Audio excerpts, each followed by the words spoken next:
ដូណាល់ ត្រុំ ប្រកាសសន្តិភាពប៉ុន្តែអនុទានប្រកាសបន្តប្រយុទ្ធតើអនុទានចង់បបាក់មុខប្រធានាធិបតីអាមេរិកមែនឬនាយករដ្ឋមន្ត្រីចាំប្រទេសរបស់ប្រទេសថៃបានផ្លាស់ប្ដូរអរិយាប័ត្ររបស់ខ្លួនយ៉ាងលឿន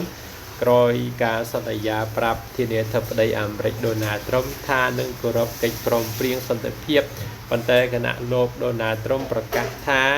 ប្រទេសទាំងពីរយើងព្រមជប់បាញ់គ្នាហើយនោះស្រាប់តែលោកអនុទានប្រែសម្ដីក្រឡាស់ថានៅ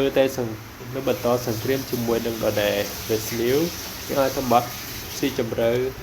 ជុំវិញបញ្ហានេះបាត់ជប់បាញ់ជាធម្មតាត្រូវបានប្រកាសនៅក្នុងបន្ទប់ស្ងាត់ដែលបិទចិត្តបង្ហាញនៅពាក្យសម្ដីប្រយុទ្ធនិងសុទ្ធិនិយមប៉ុន្តែបន្ទាប់ពីការប្រកាសជាសាធារណៈរបស់ប្រធានាធិបតីដូណាល់ ត្រុំថាប្រទេសថៃនិងកម្ពុជាបានយកព្រមបញ្ឈប់ការប្រយុទ្ធទាំងអស់ភាពស្ងៀមស្ងាត់ដែលលោកបានសន្យាមិនដែលបានមកហើយឡើយដូចទៅវិញសំឡេងរថក្រោះសំឡេងកំភ្លើងផ្លោងកំភ្លើងយន្តកំភ្លើងដៃរួមជាមួយនឹងទម្លាក់ក្របបែកដោយ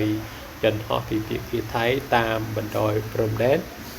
បន្លឺឡើងជាមួយគ្នាសម្លេងកាន់តែខ្លាំងការបន្តធ្វើសង្គ្រាមបែបឆ្លងកាត់ព្រំដែនកម្ពុជាដោយតាហ៊ានថៃគឺជាសារបញ្ជាក់ពីរដ្ឋាភិបាលក្រុងបាងកកតាមមកប្រាប់ធានាធិបតីសហរដ្ឋអាមេរិកវិញថាធ្វើសង្គ្រាមនៅតែបន្តសេចក្តីថ្លែងការណ៍របស់លោកអនុទានចវីរាគុតបន្តសកម្មភាពយោធាបន្តពីការអំពាវនាវឲ្យឈប់បាញ់ពីប្រធានាធិបតីអាមេរិកលោកដូណាល់ ត្រុំបានកើតឡើងក្រោយពីការសន្ទនាតាមទូរស័ព្ទរវាងមេដឹកនាំកម្ពុជានិងថៃដោយមានការចូលរួមពីនាយករដ្ឋមន្ត្រីម៉ាឡេស៊ីលោកអាណា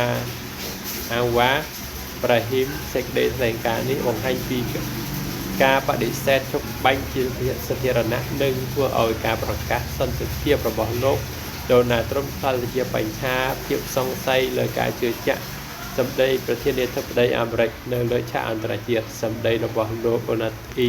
អនុទានកំពុងដាក់ប្រទេសថៃឲ្យប្រឈមនឹងភាពផ្ទុះគ្នាផ្នែកការទូតជាមួយនឹងសេចក្តីប្រកាសសន្តិភាពដែលប្រធានាធិបតីសហរដ្ឋអាមេរិកធ្វើជាសាធារណៈរួចមកហើយសម្ដីរបស់លោកអនុទានការបដិសេធសន្តិភាពយ៉ាងច្បាស់លាស់ក្នុងការទូតមានភាពខុសគ្នាសំខាន់រវាងការអនុទូតនិងដែលពញាពេលនិងការបដិសេធទាំងស្រុងពាក្យសម្ដីរបស់អនុទាននឹងមិនបង្ហាញពីការសុំសន្យាពេលអនុវត្តឈប់បាញ់ឡើយប៉ុន្តែបង្ហាញពីបដិសេធជាសាធារណៈនៅសន្តិភាពដែលមេដឹកនាំថៃមុននឹងបន្តបដិញ្ញាជាមួយប្រធានាធិបតីសហរដ្ឋអាមេរិកថានឹងគោរពកិច្ចព្រមព្រៀងសន្តិភាពកូឡាឡាំពួរ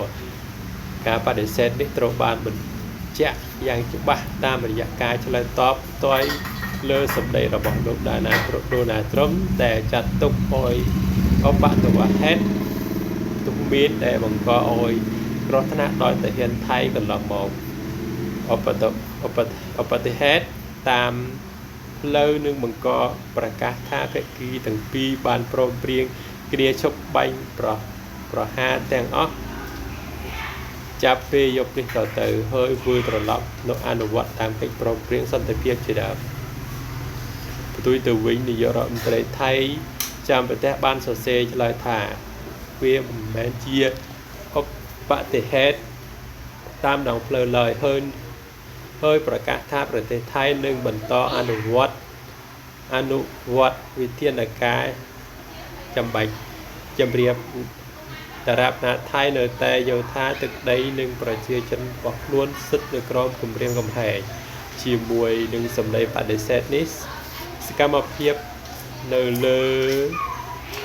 ដីតាមបណ្ដោយព្រំដែនបង្ហាញពីសកម្មភាពដោយខ្លួន កងទ័ពថៃបន្តប្រតិបត្តិការយោធាកម្ពុជាតាមក្របមុខរបរដោយប្រើរថយន្តក្រោះរថយន្តបែងក្រុមកំភ្លើងផ្លោងនិងកំភ្លើងយន្តកំភ្លើងដៃទម្លាក់ក្របបែកជាដើម